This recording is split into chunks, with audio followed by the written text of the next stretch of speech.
Thank you everybody for joining us. Appreciate you taking the time out of your day. Whether you're watching this live or through the recording, we know your time is valuable and hopefully you'll get something out of the session today. My name is Ken Farmer, and I am the president of Dyne365 Pros. We're a Microsoft partner focusing on Dynamics 365. With me today is Sanford Mosby. He's our senior technical consultant, and he's going to be doing most of the heavy lifting. He'll be showing you the demo at the end and helping to answer questions that you may have. The session today really is about Microsoft Flow, and for context, we're using Dynamics 365. That's certainly not a requirement of Flow. You can use Flow for many external apps and services, and we'll talk as we go through this a little bit today. The agenda for today, a little bit about who we are, although I'm just going to encourage you to check out our website, Dyne365pros.com, or our Twitter feed at Dyne365pros. If you've got questions afterwards, I'll have Mark's email address. Mark's our VP of Sales and Marketing, or you can ping us with info@Dyne365pros.com as well, and we'll get back to you and certainly get you any information that you might need after this session.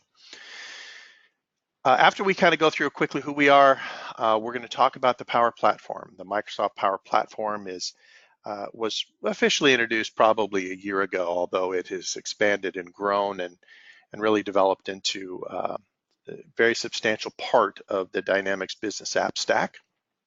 Then we're going to talk about specifically Microsoft Flow, how you can work less and do more using the Flow capabilities and the connectors and all of that we'll get into. I'm going to touch briefly on the AI builder. AI, of course, is artificial intelligence. And it's something that really is changing our industry, not just for Microsoft, but the tech industry as a whole. Microsoft has introduced, and I'm going to caution you about 400 times, it is in preview. It's great as it sits today, but we're not going to spend a lot of time on it. I'm just going to kind of introduce it and we'll move on. We'll talk about licensing because everybody has a question about how Flow gets licensed. And then we're going to turn it over to Sanford. I've only got a couple of slides really about us, and then the rest is about Flow, but it's short. All right, so we hope to be done with this before 1:30 hour and get Sanford doing the demo for you, and then we can help by answering any questions. Here's who we are. We've been around for quite some time. We focus exclusively or specifically on the Dynamics 365 platform. I have been working with Dynamics 365, Dynamics CRM, and at the very beginning it was called Microsoft CRM. Since 2001, 2002, I was part of the Beta 1 program, and we sold our first deal back in the day when I was working for another partner. We sold our first deal of Microsoft CRM 1.0 as an integrated system with Great Plains. Back in the day, it was all about the integration, and we have found that to be true all the way through to today. We do a lot of integrations between not just ERP packages, but marketing automation tools, other legacy type applications that customers may have. Our place in the Microsoft universe, there's tens of thousands of partners out there. We really focus on the business app stack, specifically Dynamics 365 customer engagement. That's what CRM is now called in the Microsoft world, which is the sales, application, marketing, customer service, field service, are really where we have our core competencies. We've been building portals using the Dynamics portal product for customers for a couple of years now, and we're all in on the Power Platform. Power Platform is kind of represented there to your right of the screen, Power BI, Power Apps, and Microsoft Flow. We had a session last month on Power Apps. I encourage you to go to our YouTube channel if you are interested in seeing that. Today we're doing, of course, Microsoft Flow. Power BI, we've done several sessions already as we adopted, excuse me, Power BI a good year and a half ago or so. And we have a session coming up in August. We're starting a series of webinars on Power BI, 25 to 30 minutes, kind of tips and tricks and walking through some of the new functionality. They will be very purpose-driven. They will not be sales-driven. So I encourage you to check those out.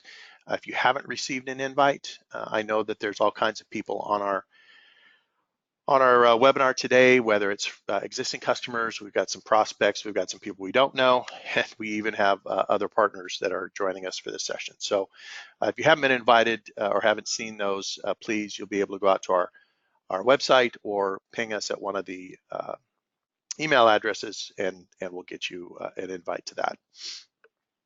We are also starting to really help our customers around what Microsoft calls the modern workplace, which is Microsoft 365, Office 365, and Microsoft Teams. The one thing I want to pull out of this is Microsoft Teams. This application has really kind of taken the tech industry by storm. It is a Slack competitor, and very honestly, it's pretty much taking over for Slack, and we'll see, I think, that continue to grow. We were just at a Microsoft partner conference last week, and Microsoft touted the fact that there are over 13 million daily users of Microsoft Teams. We are helping several of our customers incorporate Teams into their businesses, collaboration, using all of the connectors to all the other apps. So we'll have a session on Microsoft Teams here probably in the fall. But if you have any questions, concerns, or just want to try and find out some stuff about Teams, please feel free to go ahead and reach out. Okay. All right, and then of course, Azure. Every Microsoft partner has Azure that they need to be able to work with and take care of. All right.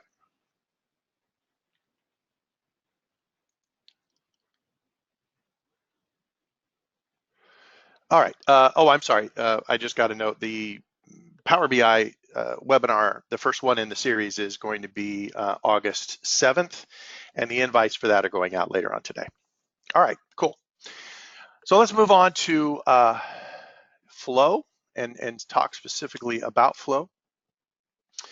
I'm not going to read that out for you. You certainly can, and the Flow URL is there if you haven't checked it out. For those of you who are Dynamics 365 admins or users or have worked with it in the past, the history of Flow really started out in Dynamics 365, Dynamics CRM, as the workflow engine.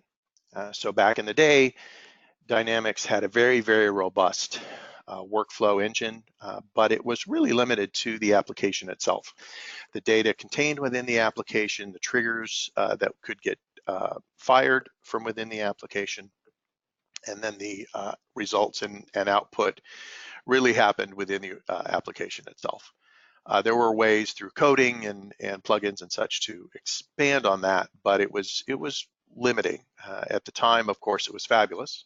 It was something that we had for some time and kept getting better. The current iteration, however, of Microsoft Flow will be replacing not all, but many of the Dynamics workflow pieces that you would use internally. There's a big difference between Dynamics workflow and Microsoft Flow. However, as Flow continues to get built out and expanded upon, you're going to see it taking over more and more. Flow is at its core built on the Power Platform, which we'll talk about here in just one second. And it has hundreds and hundreds, maybe even thousands of connections at this point. Microsoft and partners are releasing more and more every day. It has several templates that you can use to start your flow. Just kind of give you an example here on the right-hand side of this slide. This is a simple flow. It's a template, actually, that you can load up and configure to your specific requirements.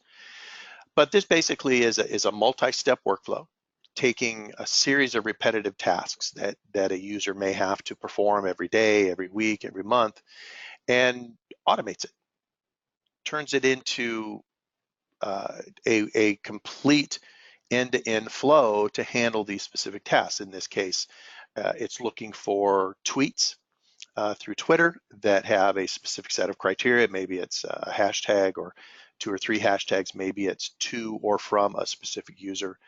Generally, in this one, it's about the hashtags. It then checks when it finds a tweet that conforms. It checks to see if the follower, if the user has more than 100 followers. It's just a criteria so that you don't get random tweets from bots that have 100 or have less than 100 followers to get inputted into your system. And then it does 2 things. Once it confirms that, it creates a new lead record inside of Dynamics 365, and it adds them as a subscriber to MailChimp. So you've got all of these tasks that would take somebody, a series of hours to complete every week or every month within your organization, that's now done automatically. And that's an example, just a quick example of what Flow can do, taking external sources, taking external processes and APIs and connecting and really delivering the type of experience that you might be looking for, and really help efficiency and get your people productive doing what they really need to be doing. So I mentioned that Flow sits on the in the Power Platform, and so this is really what we call the business platform for Microsoft, right? So you start at the Azure level. Everything now is really in the cloud, in Azure, on Azure, however you like to describe it yourself.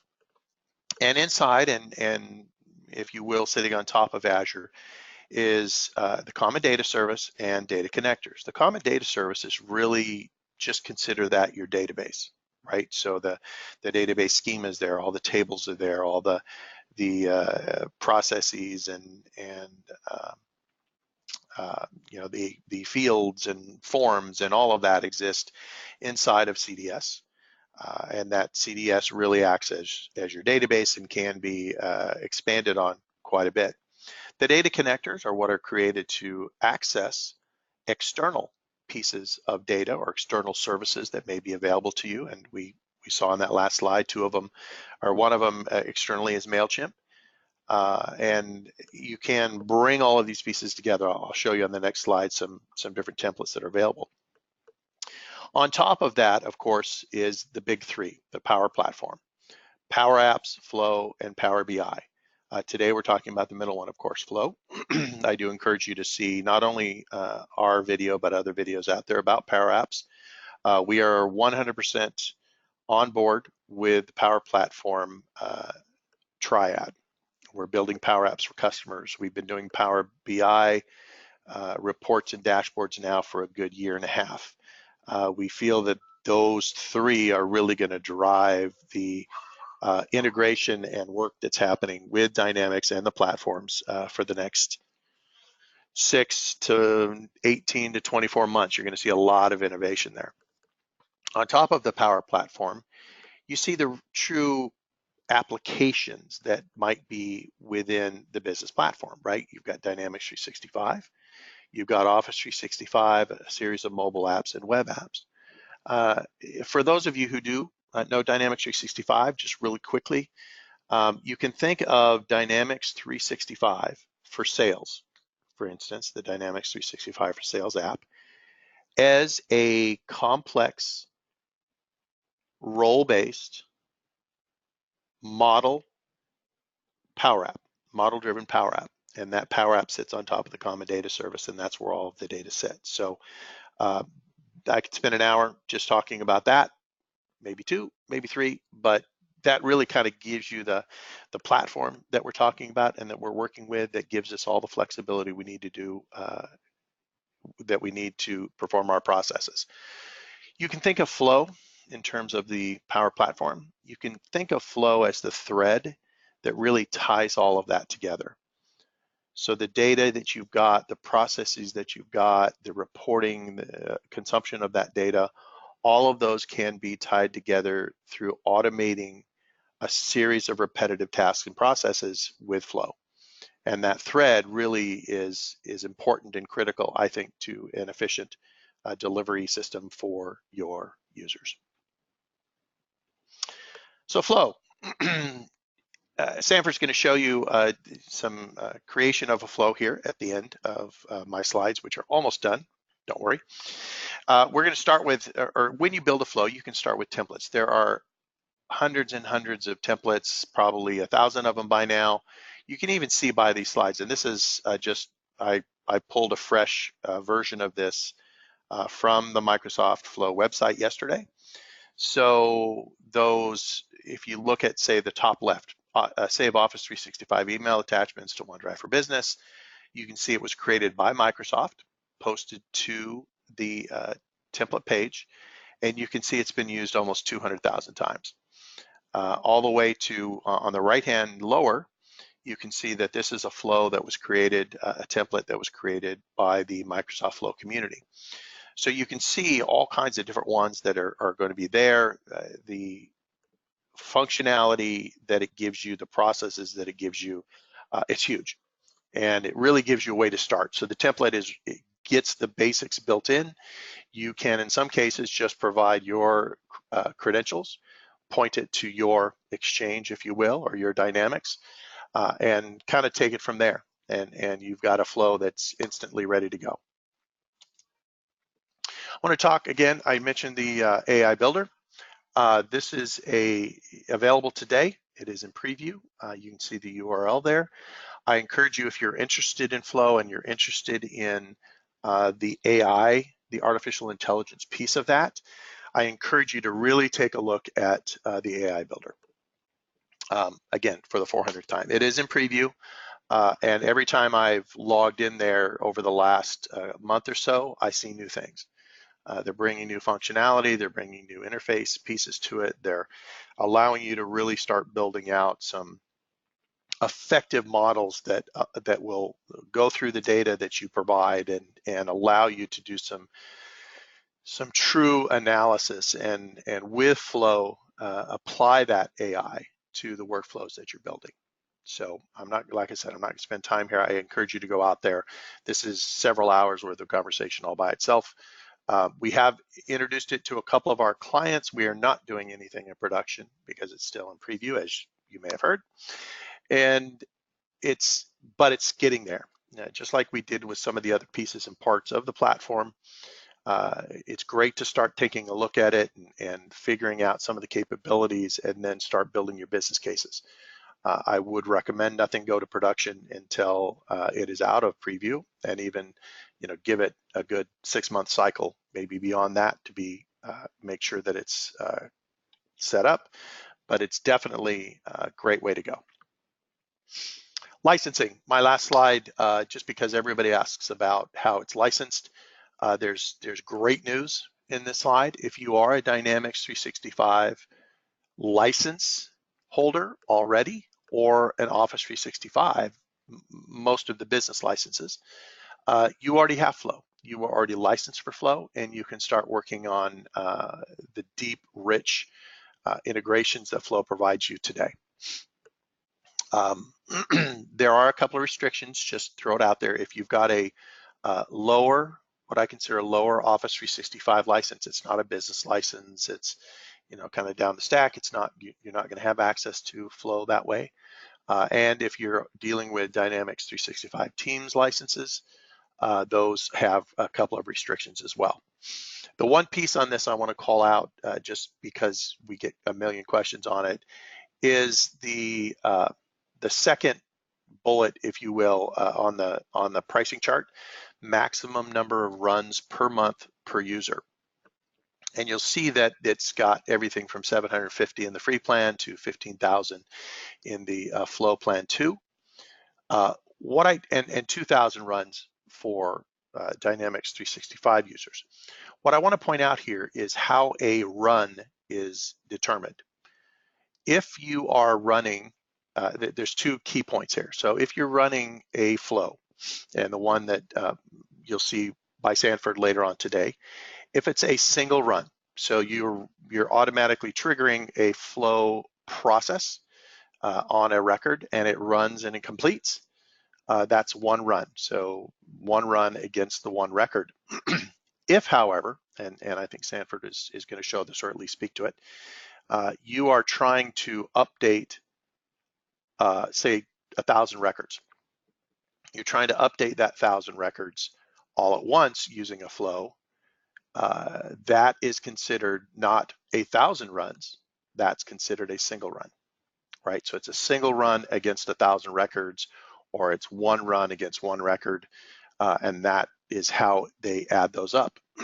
The other piece on this I want to bring up is the 2,000. It says maximum number of runs per month per user. That 2,000 number for Dynamics and Office 365 users, that is per license, and all of those get aggregated at the organizational level.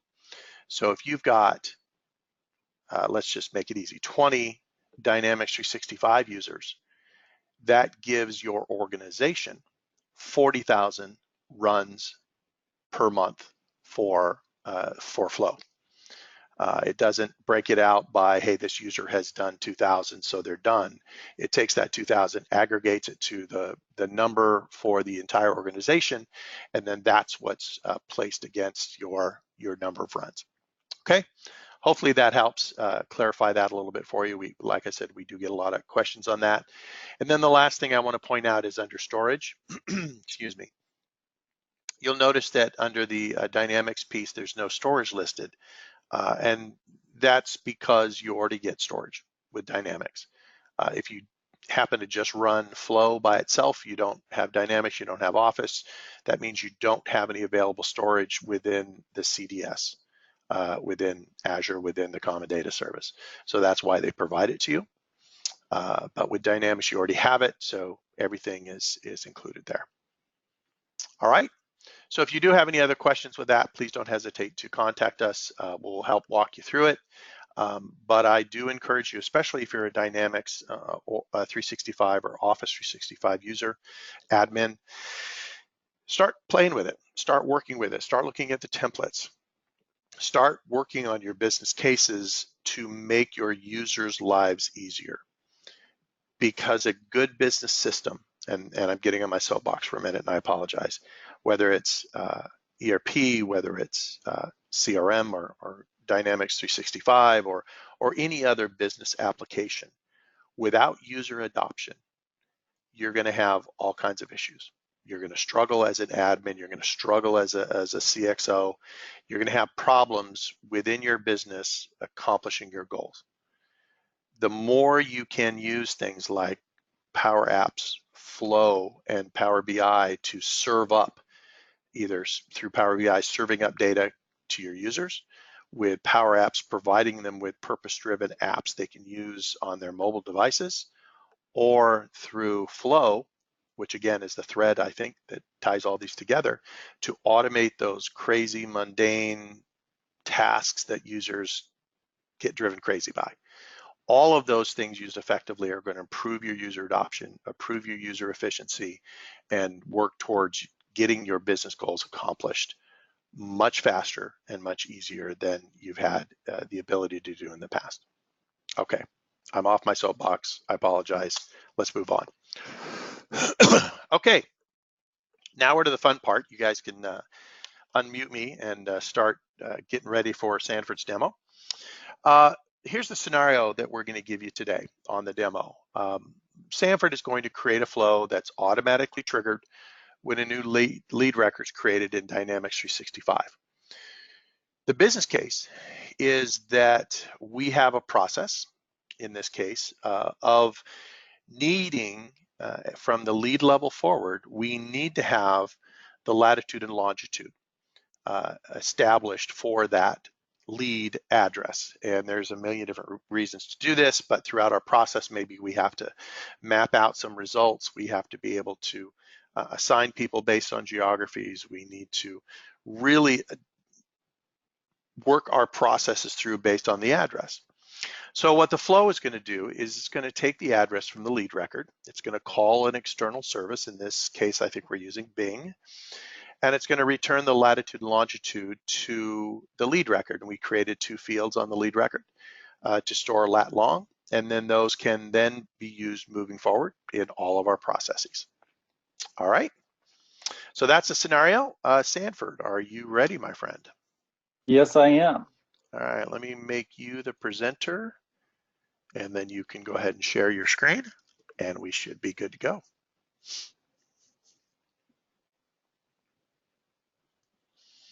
And folks, while he's doing that, I do want to remind you, please put your questions into the question panel on the webinar tool, and we'll get to those questions either during the demo or probably shortly after the demo. Great. Thank you, Sanford. Go for it. Okay, I should be presenting my screen now. Yep, looked great. Okay. So, good morning, good afternoon, and thank you, Ken. As Ken mentioned, I am going to demo building a simple flow to geocode a lead. While I can create the plugin or a custom workflow activity in Dynamics 365, what I want to show is the ability to do this with a flow and to use no code whatsoever. That's one of the things that I like, not using code. And the reason I like that is that other folks can support this besides myself. It's great. So let's begin. For the sake of the demo, I have a solution created in our sandbox environment.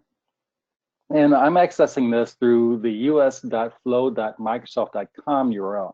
Now, you can get to this from a number of different places because you could do multiple things with all of Microsoft products. So, but for this demo, we're just going to go through the us.flow.microsoft.com.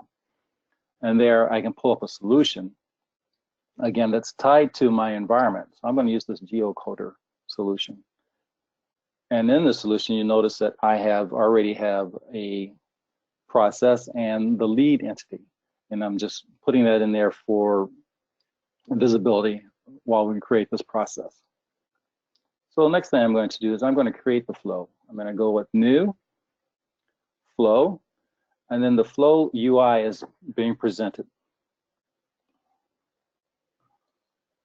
And there we are. I'm going to change the name of this right quick so I remember to do it at some point. Lead locator. Not very creative, but it works.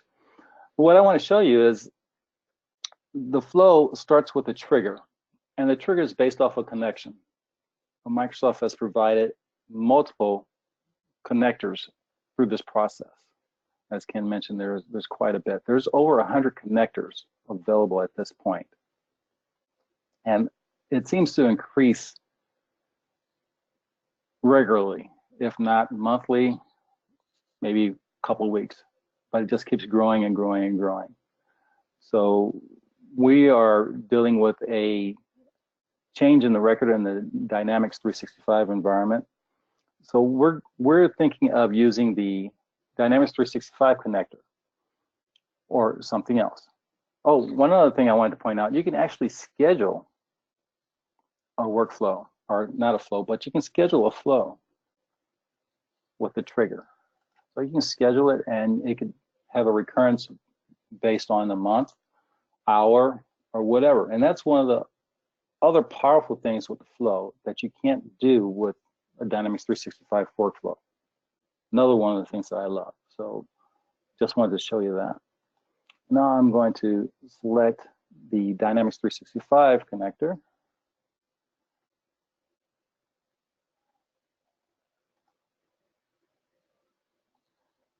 And here you have the various connectors here, the created, updated, and deleted.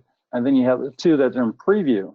And as Ken mentioned, in preview are the enhancements that Microsoft has released. So you can use those, but you probably don't want to put those into production just yet.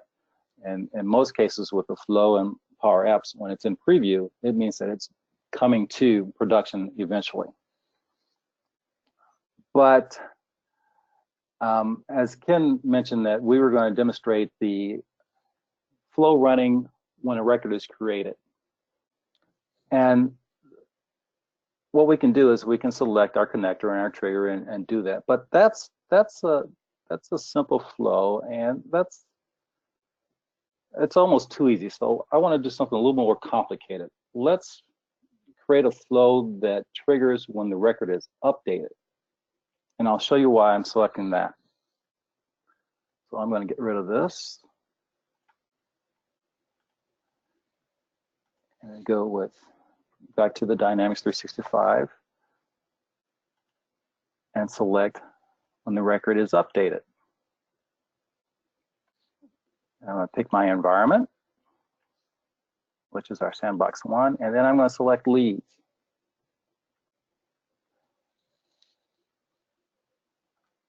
Okay, so here's our trigger box, and it shows that when a record is updated, when a lead is updated, then fire this flow.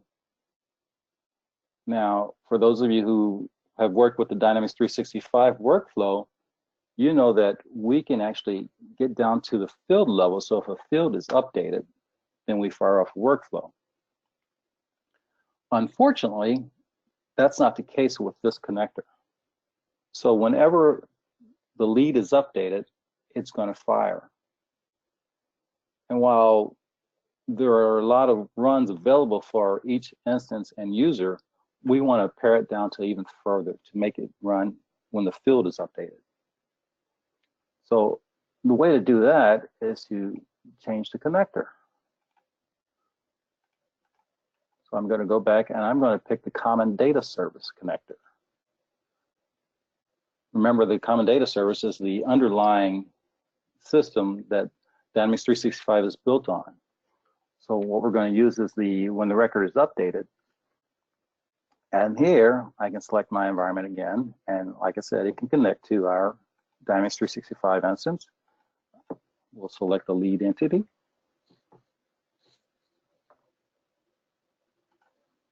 And then we can also specify the scope of this flow. And if you work with Dynamics 365 workflows, you know that we can go to the user or up to the organization. So we want it to run for everyone. So we're going to select organization. And now with this, we can actually filter on an attribute. So which attribute will change to cause this flow to run? And since we're updating the longitude and latitude of a lead, we're going to run this flow on a change in the address. Let's go with address. So address line 1 or address city and address state.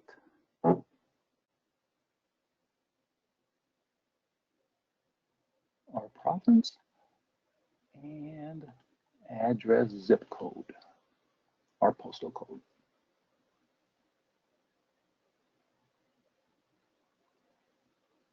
Postal code, there it is. Okay, so now we have our trigger set up. And again, it will fire off with a change in the address. The line 1, city, state, or zip code. And when that fires, we want to take that record information and reach out to Bing and pull out the geocode. So what we need to do is we need to add another step. And again, we have our list of connectors of what to do.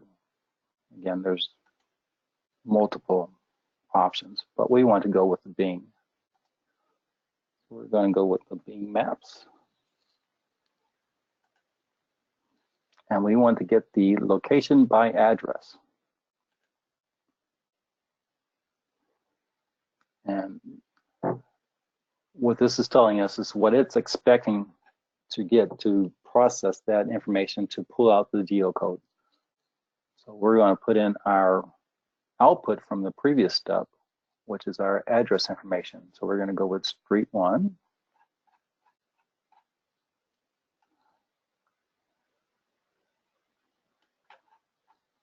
Down here, we're going to look at the city. And if you notice that there was a difference between the field names, the previous one used the schema names, whereas this one is using the display names for the output. So we're going to pick up the state, our province,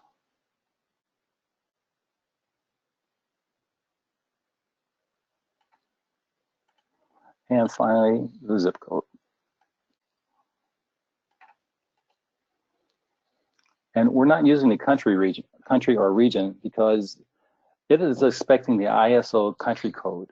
And within our lead instance, we allow a text field to be populated with anything. So it could be the abbreviation like U.S.RUS or United States.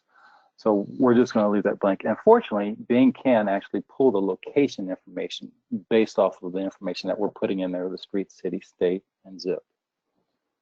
So once it runs, it's going to produce output. Now we need to put that back into Dynamics. So we're going to click a new step. And again, we're going to go with our connector. At this point, we could use the Dynamics 365 connector and just update the record, but we're going to keep it consistent and use the common data service. And we're going to select update record. Select our environment again. So you can see that we're loading.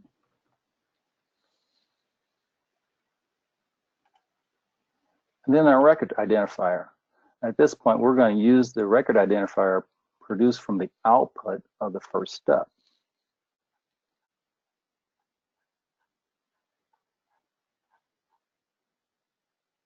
And here it is, the lead, the unique identifier of the lead. Okay, so that's going to do our search and pull up the record for updating. And now we want to update our two fields, our longitude and latitude fields. And for this demo, we're using the out-of-the-box longitude and latitude, but we could use custom fields and update those fields also. So for the latitude, I'm going to use the latitude. For the longitude, I'm going to use the longitude. And there we have it. So this will update the record. Now, if we were to use it just on create, then the first step would be when the record is created and do the same for the second two steps. And that's it. That is it for this flow. It's completed and in place. And so what we want to do is save it. And while it's saving, it's also checking to see if the flow is correct. If there is an issue or whatnot, it would show up when you do the flow checker. And right now we have no errors or warnings. Now, the flow checker is great, but the one thing that I found that it doesn't do for you is to make sure that you have the right fields in the right place. So if you have the latitude in both fields, it wouldn't tell you that. And yes, that's happened to me once or twice. So there we have it. We have our flows. Our lead locator flow is ready and willing to run. So let's go back to our flow display screen, our dashboard for this flow. And we have our information when it was created and the number of runs and the connectors used for it. So now we're going to test it. And I have a record pulled up. Let's see if you guys can see this. I may have to change my presentation mode. Ken, can you see the record, the lead record? Yep, looks great. Okay.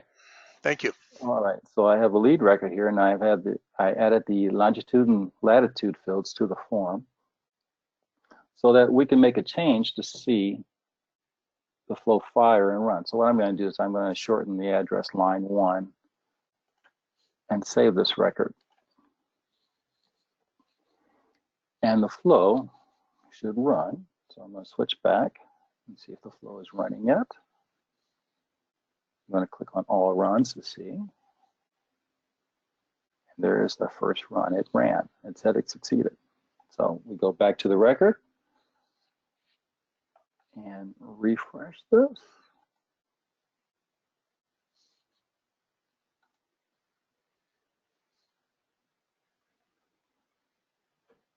Oh, I went out of it. So let's go back to all leads and back to Peter.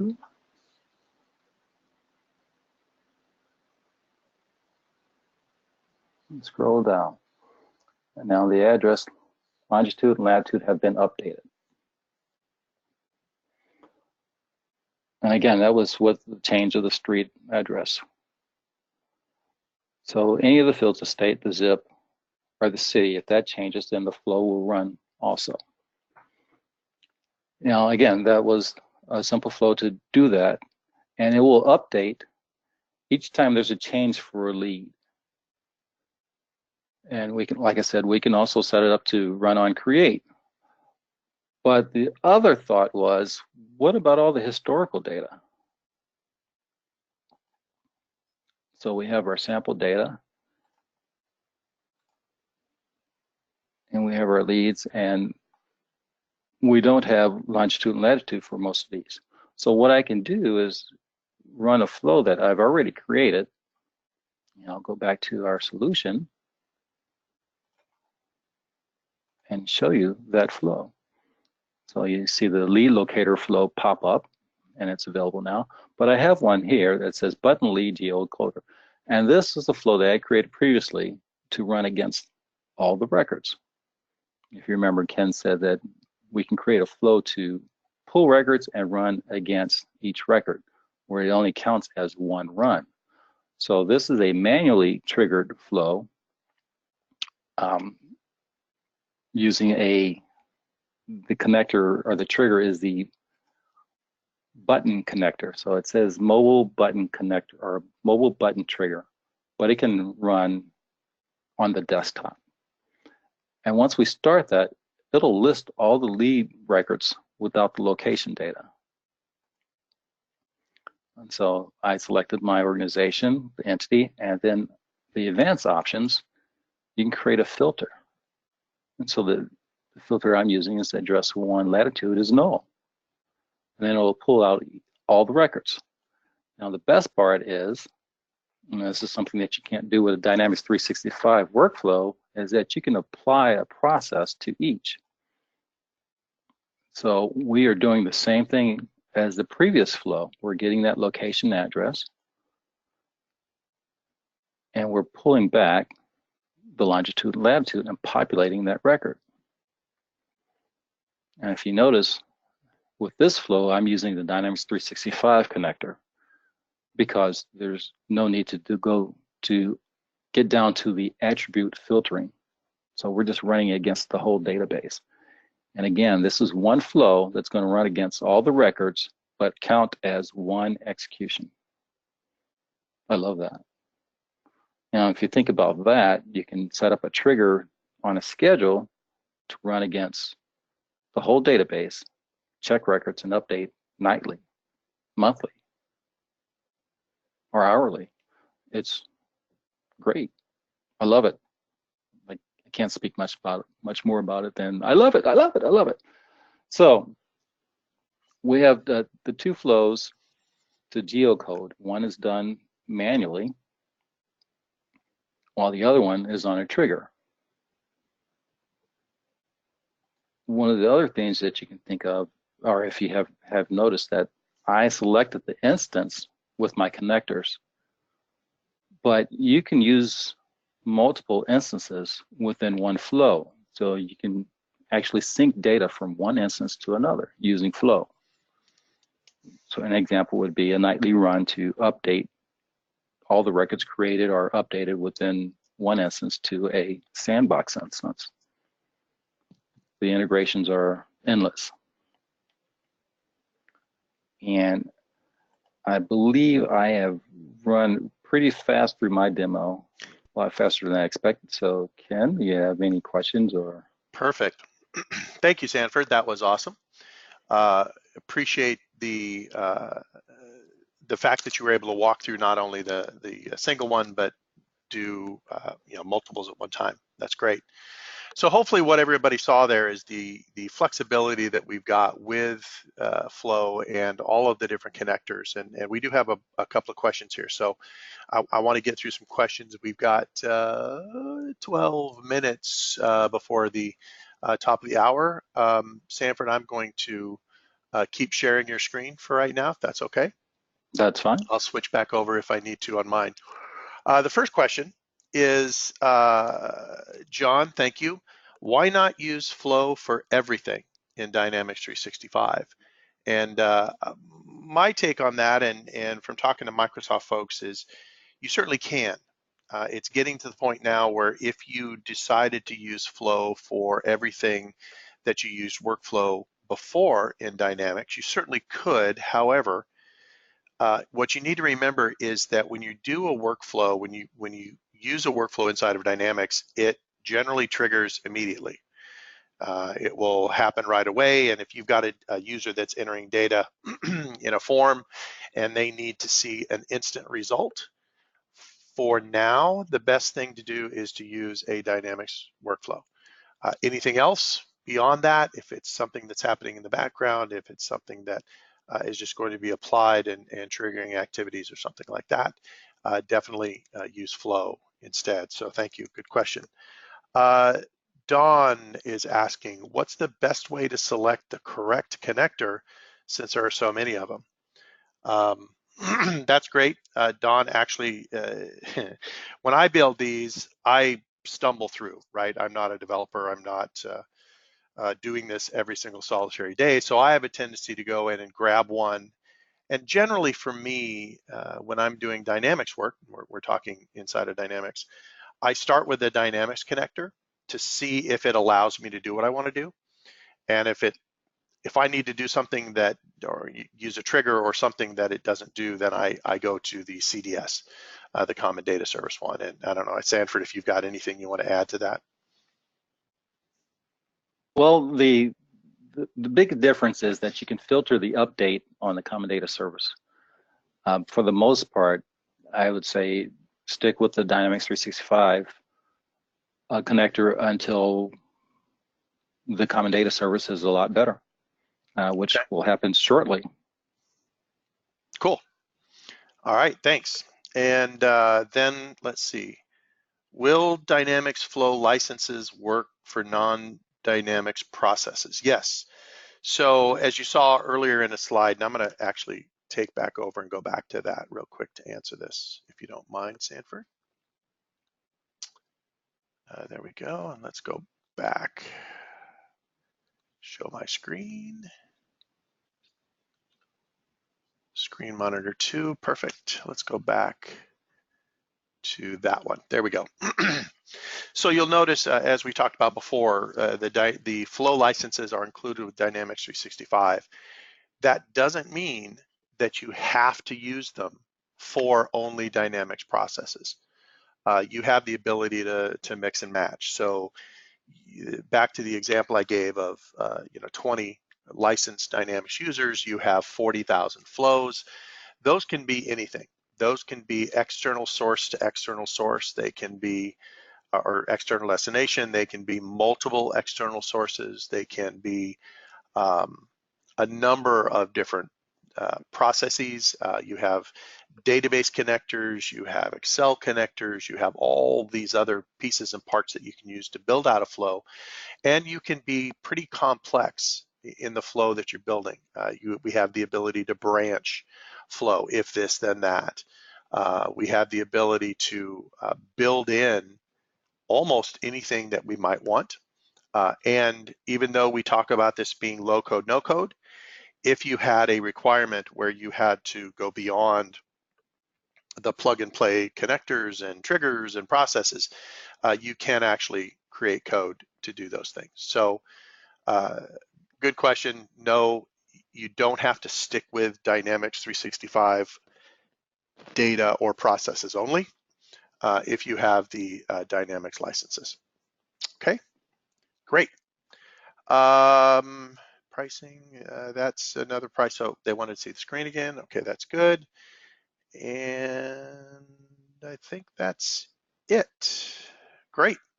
So I think that pretty much wraps up our presentation today and the questions that we had. Thank you for those. If anybody has further questions you think of later, I have a tendency to think of questions after the fact. Don't hesitate to reach out to us. If you can certainly get a hold of Mark. That's his direct line as well as his email address. Mark is our VP of Sales and Marketing. You can ping us at info at dyne365pros.com.